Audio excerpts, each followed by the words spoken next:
Welcome everyone to Top's Daily Grind. We've graduated to a whole new level. Should we just sit here awkwardly? That's the worst idea. Everybody said bring an expert, and we brought an expert. You guys got a new intro? No, we're not doing the podcast no more. Yeah, you all started out really strong, and then it derailed really quick. I'm like, it's This is going to be the last time you hear this. No, yeah. Welcome everyone to Top's Daily Grind. This is episode number 141. And today we have a couple special guests from 142. It's episode 142, my bad. We have a couple of guests from Rokman Waterproof. And this is Brad and Brandon. Yes, that's right. Yep. All right. So They already had a whole conversation going. Yes. So if you guys want to just pick up where you guys were, most people have heard part of Leo's story, but you guys haven't. So if you want to continue from where you were, we'll go from there. they're asking me how I got started, and I'll, and I explained a little bit about it, but Brandon asked me how did the transition happen. So Mike could, and I said it before, but Mike could sell a toilet full of crap to anybody. He was a great salesman, but on I thought that was your phone. I'm like, Craig, your phone. no, sure is. But with machines, he was never good at machines. Yeah. Sometimes he'd come in the shop and he's like, "Oh, let me try it," and then poof, something would fly off, and so we were always like, "Mike, we can handle it. Just tell me what you want to do, and we can do it." And so it's crazy because I went from working in the shop, and then work slowed down, so I'd go part time with him, and then I went to work with RSNI, a satellite company here in Idaho Falls, and so I worked with RSNI, and there I did the shipping. Okay. And so with us back in the day, the shipping, it was, we get everything ready, take all the knives over to Helen, which was Mike's wife, and from there she took care of it in her apartment. Okay. She would package everything, put it in boxes, and take it to USPS and ship it out.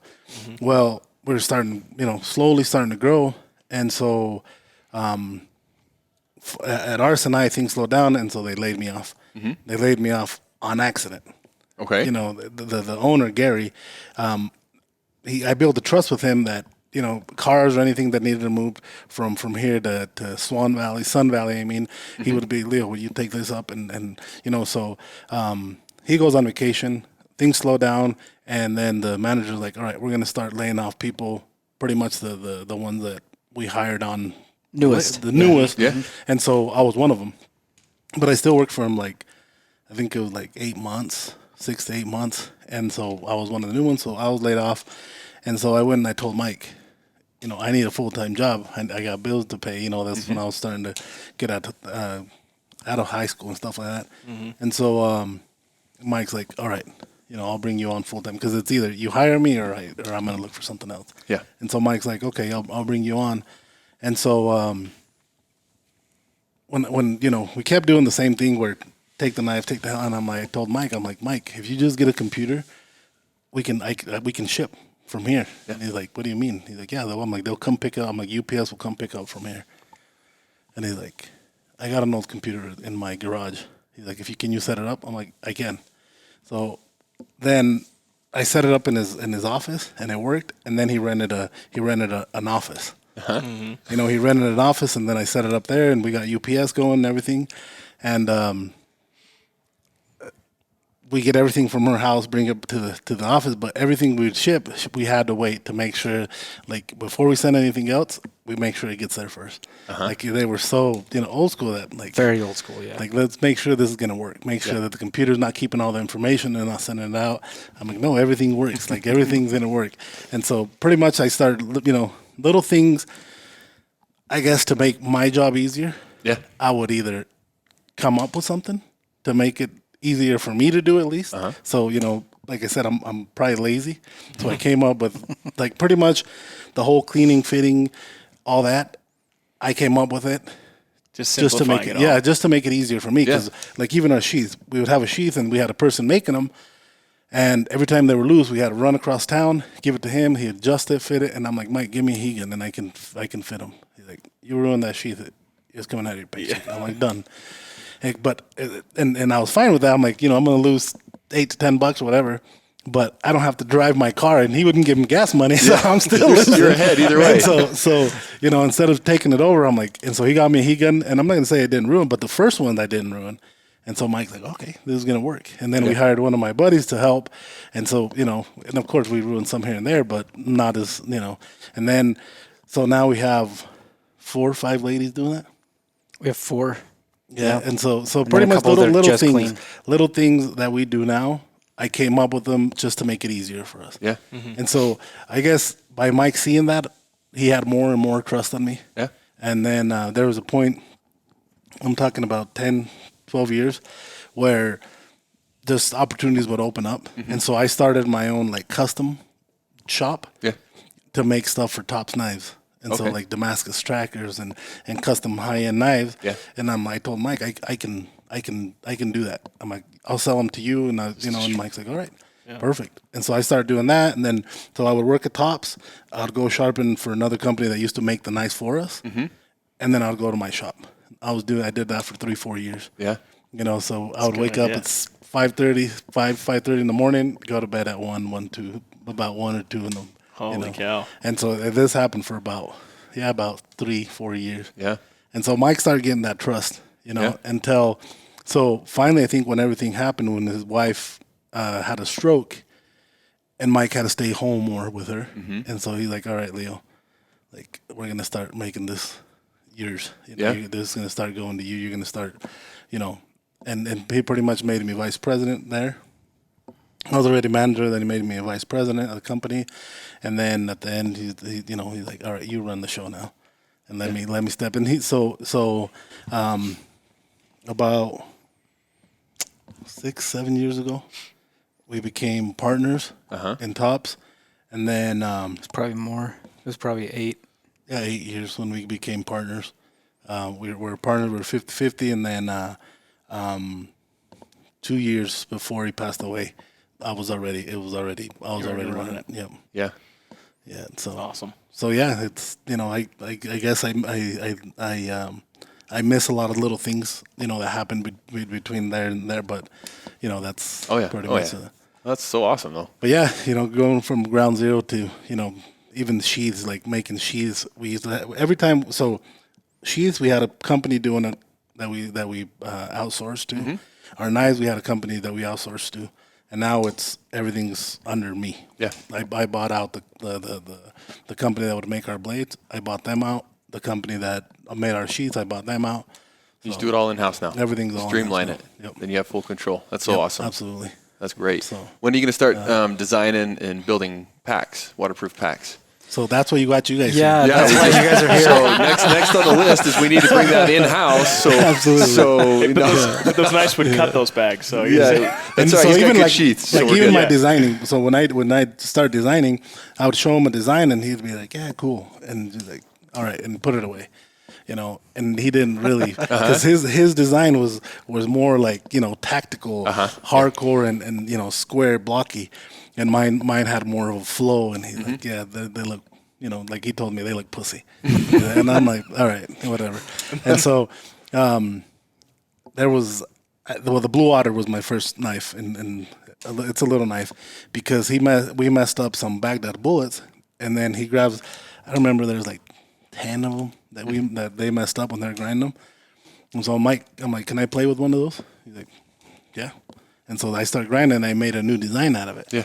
And then he's like, finish those, and then I'll take them to the show with me, and if they sell, then we can probably put it in the line. Yeah. I'm like, done. So we finished those, and they sold. They sold, and they sold right away. And then he's like, where's the other drawings you had? I'm like, you kept them. He goes through stuff, and he's like, all right, we'll try to run these, but, if they don't go, don't get upset. I'm like, no, I don't care. And so when we first started, it was 5%. It's 5% that we get, for every 100 or whatever. Yeah. And so, I'm like, cool. Even like the employees would get that. Yeah. And so, he started getting more of my designs, and he's like, you're an employee, you're not going to get the 5%. And I'm like, you just told me at the beginning of the year that I was, but anyways. And so now pretty much 90% of the knives that we currently make, I designed. That's awesome. Or design. Yeah. So Yeah, that's so awesome. Yeah, I would be a millionaire if I. Now you get 5% or more, Yeah. whether you want it or not. Yeah. I just love the story. What a cool Yeah. opportunity. I mean, it's great to think about opportunities as an American, really. Just, I mean, I don't know. You look at somebody who just, stepped into literally a bathroom cleaning job. Yeah, literally that's what it was. Yeah, and That's turning what it it into, a thriving worldwide business over the years. That's legit. Yeah, so, but yeah, love what I do. I guess you have your ups and downs, but Yeah. I wouldn't change it for anything, to be honest. That's awesome.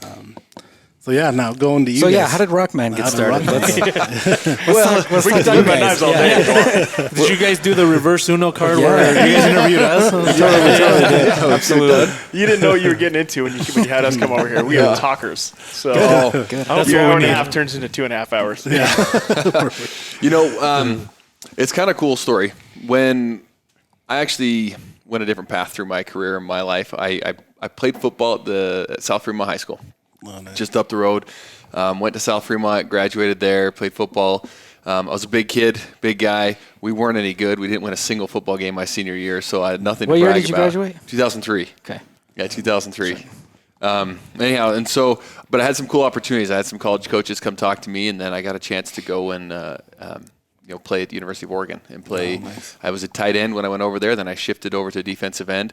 They moved me to a different position, and I was a little, I was kicking against it a little bit at first. Like I was like, "Come on, guys, I'm a tight end. Why you put me at defensive end?"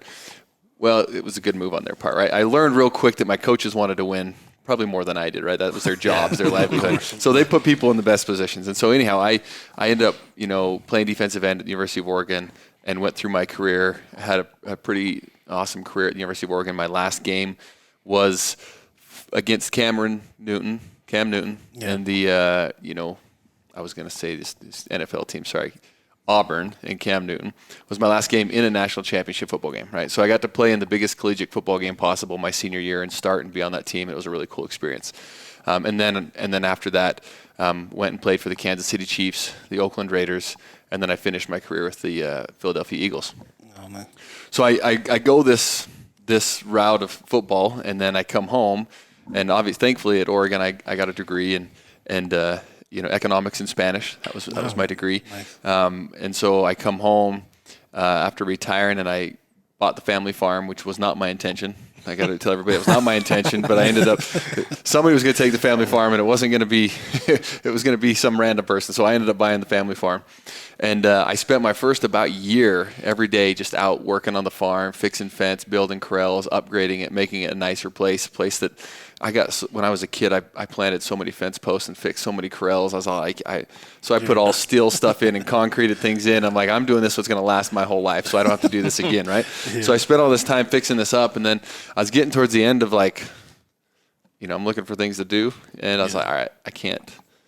I just got this itch. I got to do something. This retired life is great, but I just need to do something else. But some buddies of mine called me up, and they're like, "Hey, we got this company. We're wondering if you had any rich NFL buddies that maybe wanted to invest in this company." And I tried not to take offense to that comment. Ouch! I was going to say what the heck, man? We don't want you, but so you know anybody? that was exactly what they said, and they were probably strategic at when they said it the way they did. But I was like, I'm not going to reference anything to anybody unless I buy in myself, right? So let's go see what it is, and if it's something I buy into, and I got somebody that I think would be interested in it, then let's do it. And so we went and sat down in a little teeny office, and they start. One guy I didn't know, and the other guy I knew him. I played high school football with him. Zach Hillman, he's one of the owners here. So they started tearing apart these backpacks. Like, they hadn't built anything. They didn't have a company. They didn't have anything. They just had an idea.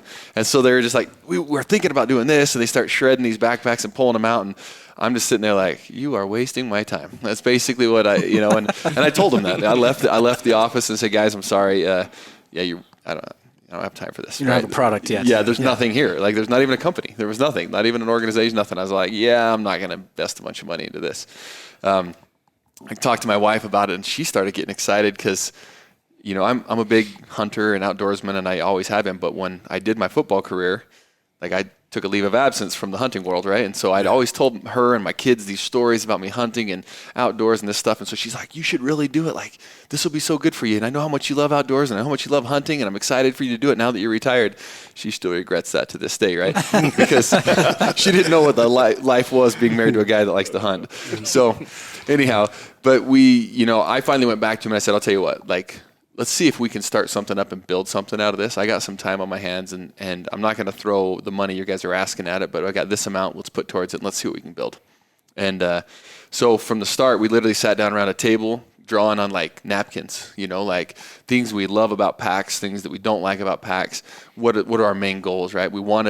Number one, we wanted something waterproof. That was like number one goal. We wanted a truly waterproof pack. And it wasn't from my hunting experience. It was honestly from their two hunting experience. There was a fall a couple years prior to that where it was like a torrential downpour every day you went out hunting, and they were just miserable and wet.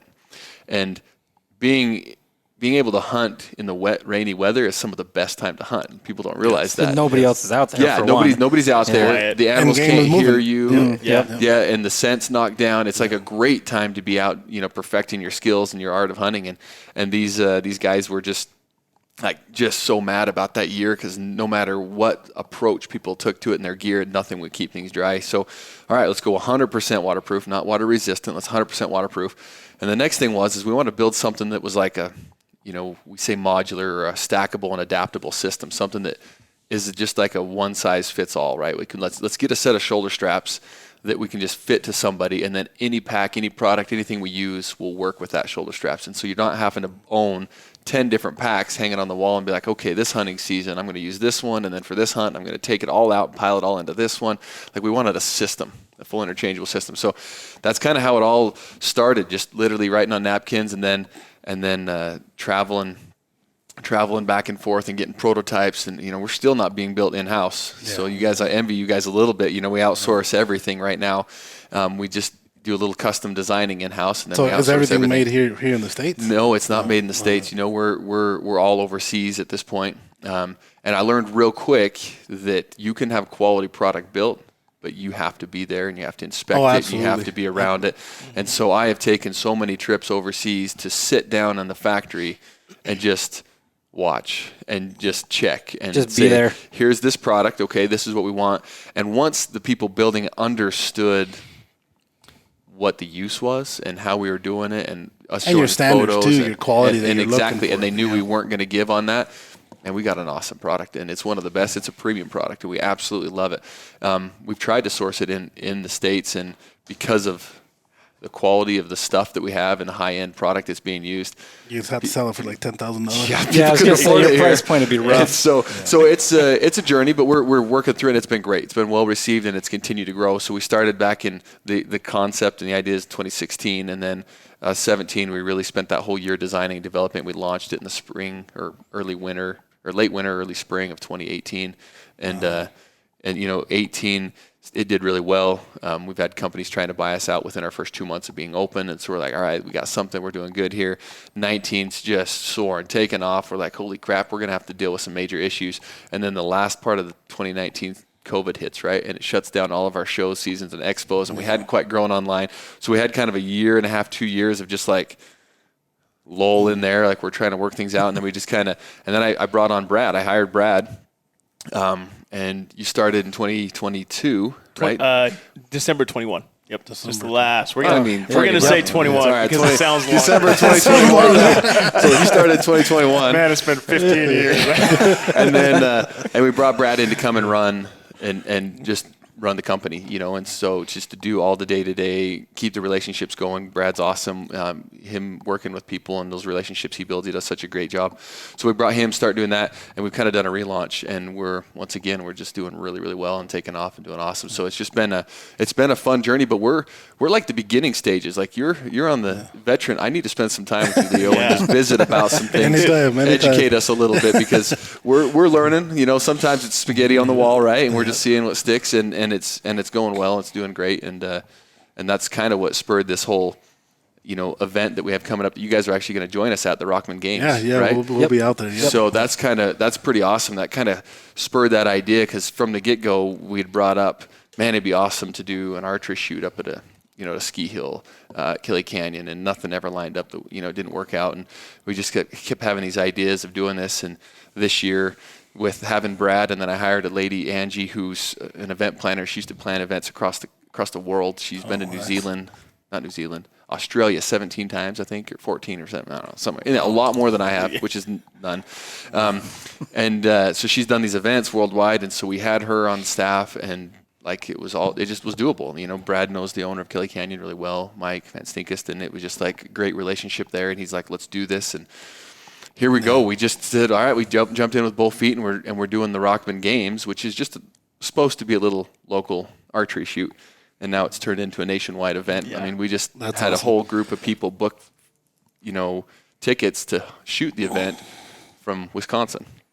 Granted, right on. You probably know why they're booking from Wisconsin, considering our guests that are going to be at the event. Yeah. But we have shooters coming all the way from Wisconsin out to shoot this course right now, along with everybody locally and surrounding states. How many shooters do you think you have? Right now we're between 400 and 500 registered. I anticipate. Really? Okay. I anticipate us being. If you would have said 100, that would have been like, wow. I anticipate us. Well, I've got some lofty goals with it. Yeah. I'm anticipating between. I kept saying my goal was 1,500 to 2,000 shooters. That's a lot, right? 1,000 to 1,200, 1,000 to 1,500 shooters is pretty realistic. I think we can get there. Just going off the local archery clubs, the amount of numbers that are registered in the local archery clubs and stuff. So we'll see what happens, man. I'm just, crossing my fingers, hoping this all works out good. Hoping at least, it's actually turned it into an amazing event, to be quite honest. Well, people travel for that kind of thing too. I mean, like we were talking before we started about overland shows, people will travel all over the country. They'll spend days getting there and days getting back. Archery, maybe it's not so much about the travel, but if you get a good event, you'll get people from all over the country that'll come. Like there's some guys we know in Florida. One of them was hitting me up. He's like, dude, why didn't you tell me about this? And I was like, we kind of knew a little bit last minute. He was like, if I had known with more time, I'd have been there. And you're like, and you're 2,500 miles away. Yeah, he would have flown out. He didn't care. He's on Saturday, still trying to I'm like, you know what? We're gonna be up there, doing the show, and I'm like, I'll just rent a camp spot up at 7N or High C. I'm like, that'll be easy. No so go, I call, and he's like, we've been booked for a month already. Yeah. Oh yeah. I'm like, holy shit, yeah. It's everything up there is booked out. Yeah. No, it is booked. Yeah, we had holds on hotel rooms, and we've been putting people in hotel rooms. So it's evolving every day. It's evolving. We got something new. I know Angie's about ready to pull her hair out because I'm like, she calls it my line of sight is continuing to grow as I look at this event. Like, this is what it was supposed to be. And she's like, we're kind of getting a little too broad right here. We're trying to figure this out, but it's doing well. It's doing really well. We got, like I said, we got a handful of people registered. That's still a great number. We've got a Friday night event on top of the ski hill. We'll be there. That's going to be good. That's we awesome. signed up for that, yeah. So, you get up there Friday night on top of the mountain. We've got all the best of the best from the Mule Deer Foundation, from John, Bair, and Jana Waller, who are heavily involved. John's the auctioneer. I mean, that guy auctioned off a mule deer tag in Arizona for $725,000 for a tag. That's for great. A tag. He did that this February, right? So he's for a mule deer. For a mule deer. Holy crap. Right? So he's one of the best of the best. So he's coming out, and Jana Waller's going to MC the event up on the mountain. Clay Matthews, Casey Matthews, myself, all former NFL players will be there. We've got a Christy Lee Cook, who used to be, I don't know what year it was, 2012? I think 07 maybe. Oh, man, I'm even close. Might even be, yeah. 07. She was like season 7. Season She was like the number 7 runner-up in American Idol, right? And so she's going to come perform. She has her own TV and hunting show called The Most Wanted List. She runs all of our gear. She's going to come perform and sing at that event. And then we got live bands that are going to be there Friday and Saturday during the days down on the main portion down at the base of the mountain. I mean, there's just, I could go on and on. Like, we got the $1 million archery shot. I mean, that's I've lost my mind a little bit here. So it's going to be kind of fun. Yeah, absolutely. So on our side, that was sort of one of the things we wanted to bring you guys on, sort of get the feel for it, and then, see how we could sort of push it as well on our side. Yeah, absolutely. And the more things happen here. So I want this to succeed. I really do. Not just for you guys, but shows like this help us even get our name out there. Brings people in. Local. If you ask local people, they don't know who Tops Knives is. Mm-hmm. But go to Salt Lake City in the van, and then you get pulled over every 5 minutes. And you get everywhere cops around. You get cops following you around, and I don't think they're gonna get pulled over, and they're just waving and I love your stuff. Like, cool, man, you know. Yeah. But so local stuff, we're big supporters, and so for us, you know, if we can help on our side and push it, and you know, with our media team, I think we got some of the best media guys that are out there. These guys are pushing it, and so having this and being able to push on our side as well. Absolutely. See, actually, that's one of the reasons. I mean, we know exactly how you feel because Rokman Waterproof as well. They've been here, as Brandon just told you, since you know, for 6-7 years. And you go out of the area. Of course, people have heard of us, but my goodness, right in local Rexburg, St. Anthony. And see, when I heard about you guys, we were in Salt Lake City at the show. And Craig looks at me like, I think these guys are from St. Anthony. I'm like, no way. Yeah. And so we walk over and we start talking. I think I bought a rifle case. I think you bought a rifle case in one of the packs. In a pack. And a bino case, too. Yeah. But I'm like, really? They're local? And so then I started looking more into it. And then I think there's when somebody told us we're going to do a show. I think it was Josh. I think Josh gave us one of the flyers. Yeah, we're going to do something about Josh from the Mule Deer Foundation. No, Lehman. Josh Lehman. Oh, Josh Lehman. Yeah. Oh, yeah. Yeah, I went to South Fremont, too. Yeah. Wait a minute. I graduated in 2000. You're my sister's age, Tangi. Yeah. So we were step cousins for a while. Oh boy! You know, Andrea, right? Andrea Powell. Yeah, that's my little sister. Oh yeah. Yeah.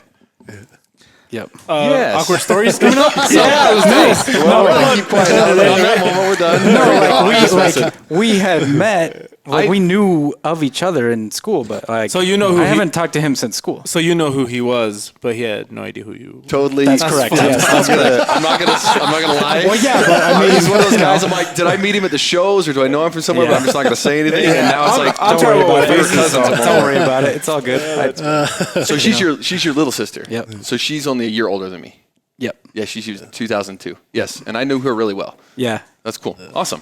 Sorry. Don't worry about it. Like I said, it's not like we hung out. No, you know? no. Yeah, I didn't hang out with anybody, to be quite honest with you. So I was a pretty boring guy. Well, sweet. So as we're moving into the events, right? The games and being able to promote and push each other, like this is something that gets me really excited. Like Brad was mentioning, like we're local and we focus everywhere else but local. That was the whole inspiration behind the Rokman Games. Is like, why don't we do something for our local crowd? We had no idea that the Mule Deer Foundation was going to jump on board like they did. Like it was locally, you know, the Idaho chapters. Let's our 35th anniversary. Let's launch our video, our film at your event locally. You know, we'll celebrate our local chapters here. Headquarters finds out about it in Salt Lake at the expo. And next thing you know, they're at our booth and visiting with us. And I happen to know Joel really well, who's the president of the Mule Deer Foundation. So we started talking about this, and he's all like, I'm on board. Let's do it. And next thing you know, now it's a nationwide event with the Mule Deer Foundation. They're pushing this thing clear across the nation, and we get people that are coming in from everywhere. It's grown, but the cool part is it's all going to be supported by our local, our crowd. Everybody locally is going to come in, and they're going to enjoy the fruits of this cool, awesome event that we're putting on. So I think we're sitting at like 32 or 33 vendors down at the base of the mountain, not including all of the food trucks that are going to be down there as well. And so they'll be up and down the bunny hill, and then some of them will be on top of the mountain at the base of the ski lift. So it's growing pretty good. That's awesome. That's awesome. So what's the competition? Like, what is it? Is it like aside from the $1 million shot? Yeah. Like the So like the regular part of this. The regular part of it. Is there? So here's the thing with these archery challenges. There's actually the competition. You treat it like a golf course. Okay. You get a card and you actually keep score with your buddies. So you and 6 buddies go down there, you keep track of your score, and you just kind of compete with each other. It's just an awesome opportunity to practice and get ready like for real life situations. And so some of them are a little unrealistic, but for the most part, they're real life. You got to have some fun, unrealistic ones in there. Oh, yeah. But for the most part, this is for the archery and the outdoor world to go. They walk down and they shoot life-size 3D animals, 3D targets, and they get to just compete, have fun against themselves, take pictures, and show kind of some of their best shots and some bragging rights. So that's what the shoot is. There's 3 courses. You take the ski lift up, you can come down one of 3 courses. One course has 27 targets, and the smallest course has 21 targets, and they're just kind of a range. And then you walk down to the base of the mountain. If you have time, you go back up, you can do it again, or you come back the next day, and you schedule your times just like a golf course. If you had to schedule like a tee time or whatever, you do the same thing with this, you know. there's so many times available in this time slot, so many in this time slot. That way we can kind of control the crowd as they're coming through. But then the competition side of things, where people get to compete, right? We have several challenges that'll be at the base of the mountain, where people can come in and we're basically going to take like the top 5 shooters, and you can come back and try as many times as you want, right? And to, like, if somebody beats you out of the top 5, you come back and you compete a couple more times and see if you can get your score higher in theirs. And we're going to take the top 5 shooters and then have like a shoot-off Saturday night. So it'll be fun little competitions like that. And then obviously there's the $1 million shot, right? And anybody who participates in the event, just as a shooter, or you come to the event and there's places you can fill out forms if you're an archer and you want to be involved in this $1 million shot, your name gets thrown in a hat. So everybody's name gets thrown in the hat, and then we treat it kind of like a basketball game. If you go to like a professional basketball game and they say seat number this, and this, come on down, shoot a half-court shot, see if you can win $200,000 or whatever it is, right? Yeah. Same concept with the $1 million shot, right? We're going to draw names out, and the people that have sponsored the $1 million shot, they're going to pull out the names on stage, and they're going to be like, representing, for example, the Bank of Commerce. They put a lot towards our $1 million shot. They'll come out and they'll say, okay, Brad Sponneburg is going to shoot for the $1 million shot, right? And so then these 5 people's names gets drawn, and they get a chance to warm up, and then they're going to come down there right in front of the crowd, right in front of the stage, and they're going to shoot this big old long shot, and it's going to be filmed and live streamed across the country through up to 99 different social media platforms, all at the same time. So no pressure on them. We're just trying to, we're not Don't tell them about the 99. Yeah. So they're going to have this chance to shoot for it, right? And it's like a hole-in-one. It's a long shot, right? And so everybody's, some people don't get excited about it. The sponsors do, because it's really reaching out across the country, the advertisement for this. But for the shooters, the people get drawn out. They're like, what's the likelihood of me hitting the hole-in-one or hitting this long shot? Probably pretty slim. But if you do, you win $1 million. And if you don't, everybody who sponsored the $1 million shot is throwing in a ton of gear. Like Loopold, the amount of optics that they're throwing in. So whoever's the closest to the $1 million shot or hits it, they get this huge optics package from Loopold. Wow. No matter what. That's awesome. No matter what, right? And then everybody who shoots or gets their name drawn out gets Loopold gear anyways. Same thing with Hoyt. Hoyt's with Hoyt's a bow and arrow company, right? Yep. And they build the bows. And they have thrown in a bunch of gear. For everybody who gets their name drawn out, they get gear. Rokman gear, Rokman Games, Rokman Waterproof. Yep. We're throwing in a bunch of gear for anybody. So those 5 people are going to walk away from that place. Cryptek's doing the same thing. Easton Arrow's doing the same thing. So these people are going to walk away with a ton of gear just from getting their names drawn. Just from being there. Just from right being on. there. Yep. You get your names drawn. And then if you hit the $1 million, you're really going to have a heyday. So Cryptek even went as far as saying if somebody shoots it with a primitive bow, not a compound, but a primitive bow, then they'll give them $25,000 worth of merchandise credit Just to their for store. Just to go primitive. For hitting it. They okay. They got to hit it with a primitive bow. We got to show up with I one. was like, I'll make Just one flip a tonight. I don't care what it looks like. Yeah. So they have been great. They've been on board. Anyhow, so it's kind of fun. So that's what the competitions, they're within that event. It's mainly within you and your buddies. Just a great chance to get out and get prepared. And who comes up with like the rules on what to do, not to do? Is that something that's already like set, like people should know, or you guys set up the rules? Or can you be like, well, you technically did hit it, but your arrow is pink. So, like, are you going? It's the wrong color. Yeah, are you gonna make rules like that, or so the rules for the $1 million shot? It's an insurance company, right? Okay. So we pay a premium, the insurance company insures it. So basically they've got, a 2-inch diameter, and it's going to be within 150 to 200 yards. I can't tell you guys the distance because that would be me breaking the rules, right? but you know already. But you know already. Not exactly, actually. I have to actually put You're it just in gonna place. set it up But I know my range. I know where it has to. I know who Jesus was going with. He was no, going to start working. Yeah. He's trying to find some insider. I would never do that. I know. I would never do that. So and then you can't have like magnifiers on your scope, and there's a few other things, but they're all online on the website, so the rules are there and in place, and you can look them up before you come. But then the rules of the actual event and the courses and stuff, those are pretty well known amongst archers, but they will be basic layouts of things. We don't allow certain things on the mountain. Obviously, we don't allow people to be out there drinking and shoot an archery course. Yeah, you can of see course. obvious reasons why that would be issues, and there's a few other things, but they're just basic, simple stuff, and just being smart, aware of the people around you. So, So since it's an insurance company that's going to pay out, you guys are hopeful that somebody hits I it. want somebody to hit the $1 million shot. You have no idea. Like I am just like That's cringing. good news. Yeah, like that's if good. somebody hits it, so when they give me a minimum, you better believe It's at the minimum. Like, I'm going to keep that shot. No, it's not going any further than the minimum requirement they let me put it at. So I'm doing my best, and it has to be on an incline or a decline, which you're going to be shooting up the Bunny Hill at Kelly Canyon. Okay. So it can't be zero elevation change. No. Gotcha. And so anyhow, it's gonna be awesome. And like I said, I'm crossing my fingers somebody hits it. Yeah, So but I think whoever gets just getting drawn out is gonna be sweet. just getting drawn out. Just drawn out is going to be pretty sweet. Is one of you're set.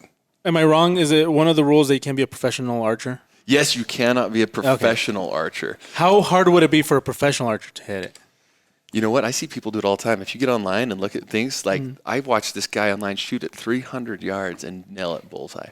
Really? With his bow. Damn. Like on a fluke or like Yeah, I haven't seen that multiple yet. times? No, he had shot it several times, and you could see where his arrows had hit.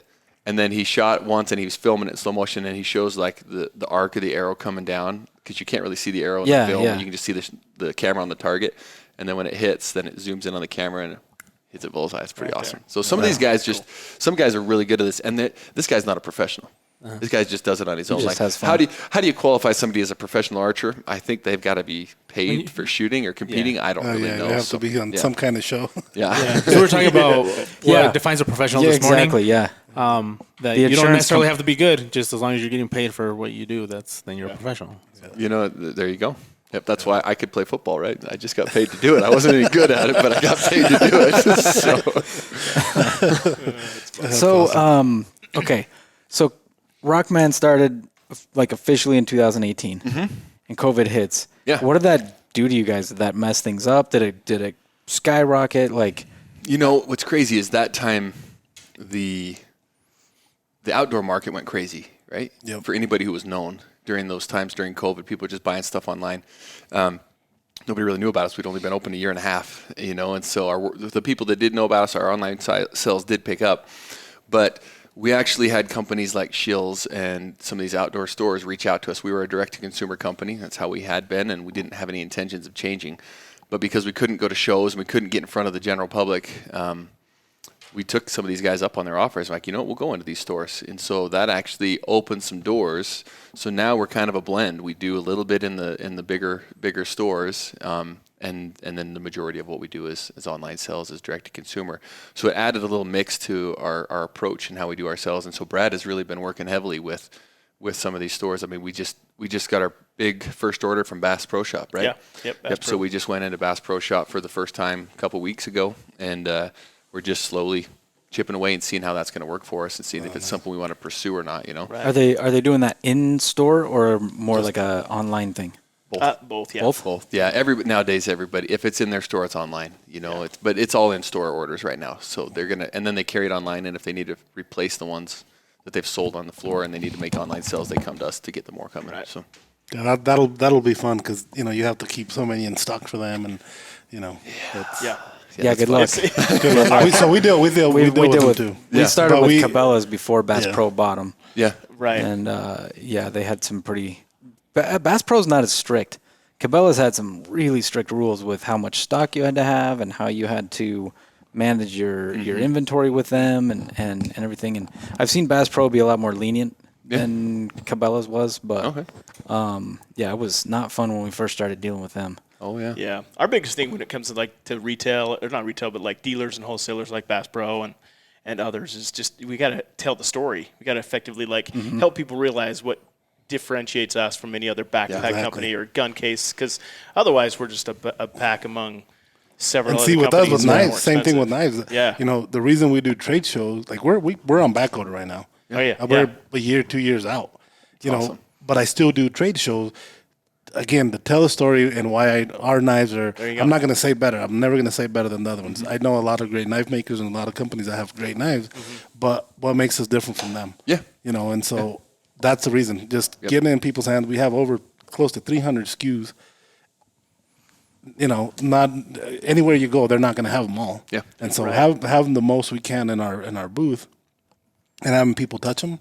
Yeah. That creates a sell for a wholesaler that lives in that town or so. Absolutely. Yeah, we pick a lot of wholesalers and dealers at those expo shows, because we just get to show them really what makes it. And the story, the story behind them, and that's what gets people buying. Exactly. Absolutely. That's Cool. awesome. Yeah, and one of the things that's unique about the Rokman gear is it's so different than the normal packs out there. Yeah. So we do have to educate people. We have to kind of show them how and why this is so different, this system that's so different, and the fact that it's a waterproof pack. It's not the same old cut and sew pack that you're used to, and there's unique quirks about it, and then once you learn what those are, you just fall in love with it. It's great. Yeah. So. Just lightweight, Yeah, lightweight. You don't find that in the waterproof, not just water resistant. So that's a big differentiator. Yeah, right there. that's a huge difference, and a lot of people don't know the difference. What is Right. the difference? Right. So water resistant will stay. A lot of times the material itself is waterproof, but you have seams. Anywhere there's a sewn thing, water can get in there. I learned this with my rain jacket at the Overland Expo. The material itself was definitely waterproof, but those seams sure weren't. So that's one of the main differences, and that's why it's hard with packs and anything that requires a lot of like shape to it. That's why it's hard to make it waterproof, because you have to weld those seams. You can't sew it. Nothing sewn can be waterproof. It just can't. Yep. There's a hole. Did he nail it or did he miss anything? I'm actually. What are you doing after this? We got a job interview? Wait a minute. It sounded like he nailed it. He did a great job. Did a great job. Absolutely. For sure. But the other, I mean, by nature. Okay, you missed something. No. Okay, tell me what I meant. I'm at Oh, okay. You nailed it with the If I got anything wrong, let me know. No, you didn't.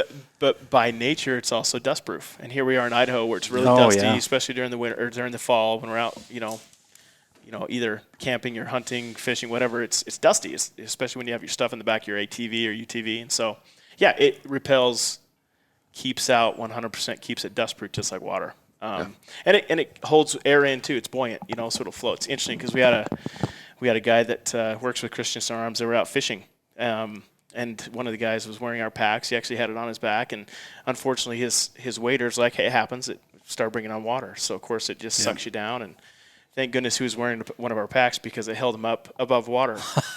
So gave him the chance to keep on living. And anyway, so of course he reached out and let us know about that. So that testimonial is coming out soon. Those are cool stories. But those are cool stories. It's interesting to kind of see how. Yeah, waders are scary. Right. Yeah, so for like I said, hunting, we I don't do it as extreme as you guys go out. I'll go on the weekend and and then I have I have to be back here on Monday, but I always grab my pack and throw it in the back or my gun case. Yeah. And so, learned the hard way. Just had a regular gun case and then just pull out the rifle. You got to be blowing out the scope, cleaning out the scope.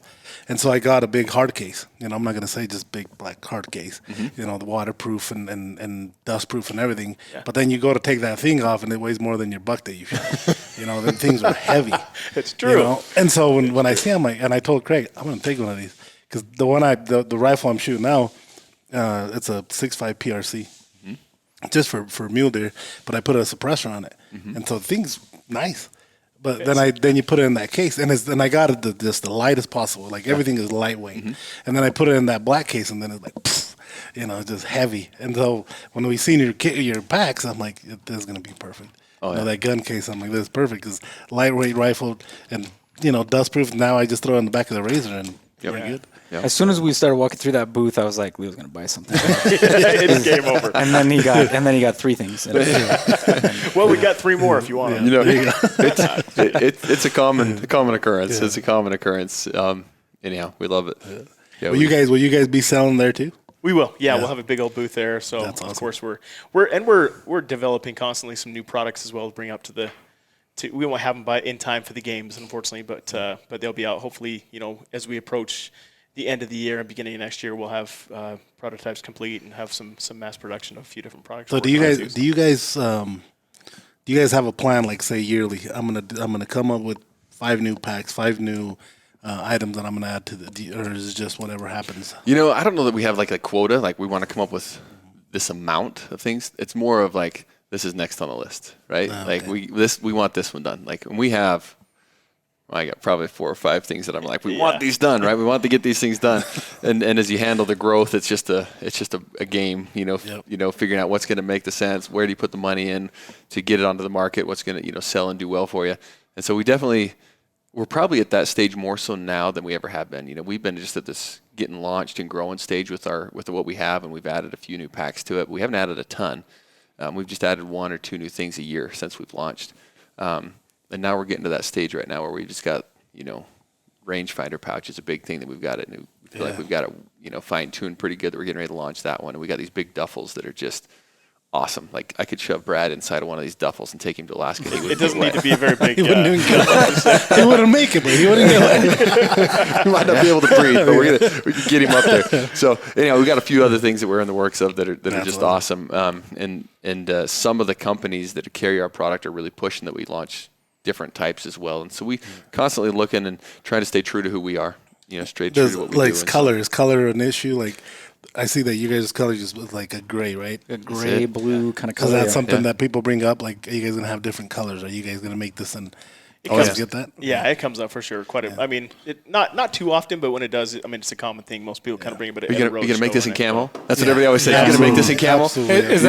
Is that for the equivalent for us? Those no noise? Like something that you hear, something that you hear like all the time that just annoys you guys. Yeah. It's somewhat, but at the same time, you got to realize there's like 75,615 different camo patterns. Correct. So, at the risk of just going completely belly up, we want to make sure we. Yeah, and what's awesome about it is camo it's like a. It's like a fashion for people in the hunting world. Correct. There's been more deer killed in plaid and jeans, a plaid shirt and jeans than anything. Yeah. And so you get people in these camo patterns, and it's like, well, I'm all Cougar, or I'm all Sitka, or I'm all First Light. Yep. And it's like, if you had Sitka camo on your pack, well, nobody's going to buy it except for the Sitka guys. Yep. Right. Nobody's going to buy it unless it's, if it's Cougar. So staying like earth tone colors, is proven really, really well. And that gray has actually done really well with us. We've got things that we've looked at of doing like a green, a green color, or like a brown color, like a coyote brown color. But currently we're doing so well with the colors that we've got. We're like, let's get some different products. I even think your packs, like in an overlanding world, would kill it. Mm-hmm. Oh yeah, not just in the hunting, but just overlanding. What's awesome is the way our packs mount onto our shoulder straps. I've had mounts built to strap on the side of an ATV or a boat. Yeah, like just a mount that's the exact same as our shoulder straps. So you can actually just go hook it right onto the outside of your vehicle, and it's mounted on the outside, and you don't even have to have shoulder straps. It's literally just hooks and adapts right to your outside of your vehicle. And then when you get to your location, wherever you're going, you can unhook it, throw it on your shoulder straps, and go. And see, that's something new that we're just trying to get into. Oh yeah. We've been into the outdoor world, I guess, but overlanding, being able to mount our axes, our machetes, our chopper to the side of a Jeep. Everybody has a knife and an axe, but it's all rusty in the back of you, And so, for us, we'll probably still keep a 1095, just, the high carbon steel, just to keep the price down, because we priced out some stainless steel. Oh, geez. They're going to be like $700, $800. Yeah. Oh, man. And not your normal Joe's going to go and buy one, so, we'll try to keep it, just do powder coats and stuff like that to protect it a little bit more, but being able to mount it outside on your vehicle. Oh, yeah. Because the inside, you want to keep, the least stuff in there, especially if you have, 2, 3, 4 guys going with you. Yeah. And so that's what we've been working on, trying to get into that overlanding world part of it. Awesome. So I even bought a Jeep that we're going to start building here pretty soon, and making an overland. Just coming to completely deck it out. Yeah, kind of demo. For people. Just for the company, right? Not for you personally. No, just for the company. Yeah, that's we might use it, just to go get video and stuff. You got to test it out. Do all you got to make sure it works. It's all about getting recognition. Research and development. Absolutely. The color conversation's funny because everybody wants a camo bag, and then they set it down on the ground and lose it. There you go. Like everybody wants, everybody wants that. Everybody wants everything camo, and then they want orange on top of the camo because you got to be able to find it. And it's like, then what's what's wrong with gray? Yeah, for us, it's not a natural color out there in the woods. We come up with a new knife. Always like, if that was in this color, I would buy it. I'm like, and then you do it in that color, and they don't buy it. Of course, yeah. Before I'm like, man, we should have. And then I'm like, all right, let's run half of them in this color, and we sell 2. Yeah, nobody buys them. So now it's just like, this is what we have. And then later on, we'll come up with a different version. But if it takes off and does really well, and people like it, we can do some little kicks. Those camos, you have to license each one of those individually. Yeah. Or you just go create your own, which nowadays is pretty easy to do. But where does it fit into the world, right? Where does it fit into this camo and outdoor world? So we just... And then the camo change, like, again, patterns come up so often. They change. That it's hard to keep. It's a fashion, right? It Yeah, is, it is. I got the old version. I gotta have the new version. The animal doesn't know any different. But there's such a loyal follow. Yeah, Yeah, there is. Yeah, That's and crazy. To these newer camo companies though, to on their behalf, the gear and the clothing that they're building is so high end. Like nowadays, the hunting gear that you can get and use. Granted, and a lot of these companies are actually building them in plain colors. You see like First Light and Kuyu, they're building them in solid colors and in camo colors, and their solid colors are always sold out because they're building a really quality outdoor gear layer system, stuff that works in the brush. You don't get like the little cockleburr sticking to it anymore like you used to always have to pull off your pant legs, and there's just so many things about it that are like, so it is like, it's evolving great, but the camo is, we always accuse them of just their camo color companies, but their gear is unbelievable. Like they've done a great job with their gear. Yeah, it's gotten way better over the years. That's for sure. Yeah, actually, so for our event, Cryptech, which is out of Boise, they are our official camo company of the event, and they've come in a huge way towards our gear. And, right on. And because I've got Clay and Casey Matthews coming in, we're doing a buffalo hunt the day before the archery shoot. Cryptech just hooked them up and myself up with all of their updated new, outdoor gear, and a lot of it's not even camo. It's a lot, there's a little bit of a mix.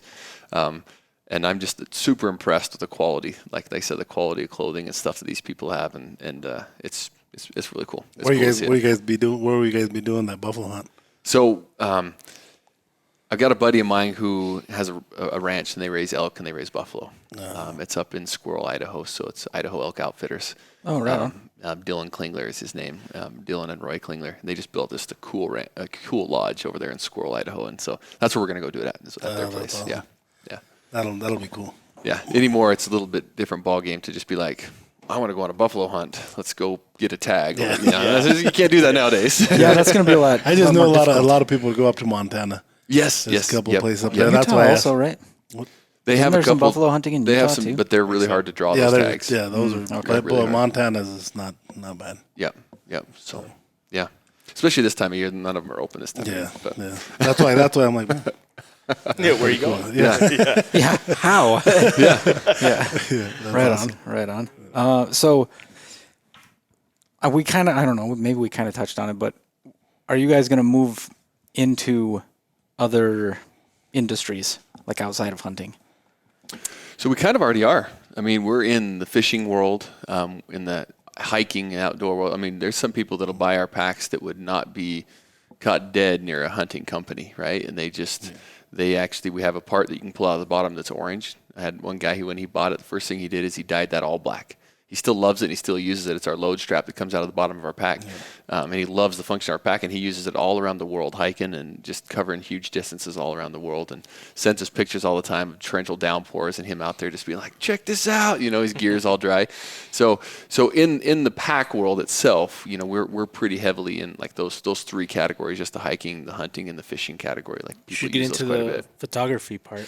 Well, Some photography bags. Yeah, and that's- some- Yeah, that was one of the things I was thinking, the overlanding thing, like the whole concept of why you started making what you're making fits a lot of industries that are not really getting Yeah, met. so we've even designed inserts for our current packs for camera gear that you just fold up, set in there, pop them open, then you have things that are in there. We haven't actually produced them. We just have the designs laid out for them. A lot of people that are really interested in the camera. We Yeah, even cameras, designed it. because the guys running cameras, like even our group, our group of guys, when we went and did that the overland show up in Flagstaff, all day we got there, it was just raining. So we had to go get them ponchos and just cover them up, and he couldn't shoot or anything because it was just pouring. Like the camera bag that I have, that one has you pull out a thing that goes over it. A little like rain the fly. nylon thing. But the thing I don't like about like most camera bags is the separators. You know how they're Velcro and you have to pry them off, and you kind of have to put them on there without it touching the edges, or else they get stuck, and then it's a pain to move around. Like something that you could move easily. Yeah. I like it. Like do something like that. That'd be killer with photographers, because most photographers, once they get their thing, they don't really move it around. But like that first setup is a pain in the ass. Well, and a lot of because everybody's using Pelican case like the big Yeah. cases. Yeah, and then they just cut And out they're the heavy and they're Yeah, that your luggage bill gets real big when you fly on the Absolutely. planes with all that stuff Yeah. for sure. Yeah. No, Those we want go ahead. No, I was going to say we really want to first own like the hunting category when it comes to bags. Really, I mean, when Yeah, people yeah. looking for a bag to hunt with, we want to be top of mind, the first one that comes up with. But man, you guys are hitting the nail on the head, right? Like, there's different options. We see people like snowmobilers will throw it on the back of their, on the tunnel on their snowmobile because it's waterproof. ATVers fishing, all the things, right? So and as we've just talked about, man, the camera applications. Yeah. It's big. I see something evolving right here because we got this Jeep that's floating around, getting some stuff built onto it. I think we need to come. You got a machine shop, right? We do, absolutely. Ooh. Absolutely. Yeah. We Got might have to. CNC Let's put that on camera. Let's make this happen. I think we got something here. All right. I like this. Yeah, that'll be off air because we don't want any. Yeah, we don't want just in case we don't want like a verbal contract recorded just in case we want to change a few things. We're coming back.